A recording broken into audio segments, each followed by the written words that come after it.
কালো রক্ষা করো, কালো রক্ষা করো।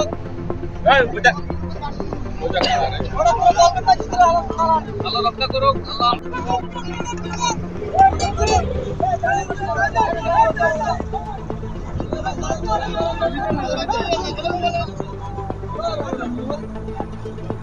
চট্টগ্রাম কোন থেকে আমরা ছাইরে আসছিলাম জাহাজ ভোর 4টে বাজে আসার পথে আপনার ওই লালবয়ের হেনা আসি হচ্ছে আপনার সন্ধ্যে লালবয়ের হেনা হওয়ার পর আপনার এই রুলিং পানি উঠে বলকে ভিতরে পানি উঠছে। নাকি রোলিং এর কারণে হয়েছে না আপনাদের কোনো ত্রুটি ছিল?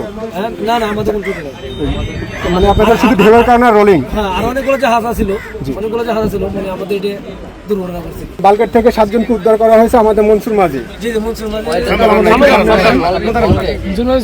আমরা আজকে সকাল এই 7:30টায় চট্টগ্রাম থেকে রওনা করি। কুমিরিয়াঘাট থেকে সার্ভিস বোট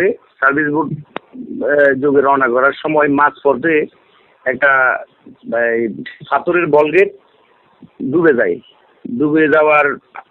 ডুবে যাওয়া অবস্থায় ওরা একবার উঠে, একবার পানির নিচে নামে, আবার উঠে হাত তুলে রাখার সময় আমাদের এই সার্ভিস বোট থেকে অনেকে খেয়াল করছে যে এখানে মনে মানুষ ডুবে যাইতেছে। তখন আমাদের বোটের মাঝি, ওনার নাম হলো মনসুর মাঝি মনে হয়, তো এই মনসুর মাঝি উনি সহকারে যাইয়া ওই 7 জন লোককে উদ্ধার করে এই বলগেটটি ঢাকার পথে যাওয়ার জন্য রওনা করছিল। তো যাক আল্লাহর অশেষ রহমতে 7 জন লোক আমাদের সার্ভিস বোটে উঠে আমরা সন্দ্বীপের কুলে ওনারা সহকারে আমরা নেমে যাই। বলগেটটি ওই যে নদীর মাঝখানে ডুবে যায়। তো 7 জন লোক ইনশাল্লাহ ওনাদের কোনো ক্ষতি হয়নি, 7 জন লোক আল্লাহর অশেষ রহমতে বেঁচে যায়।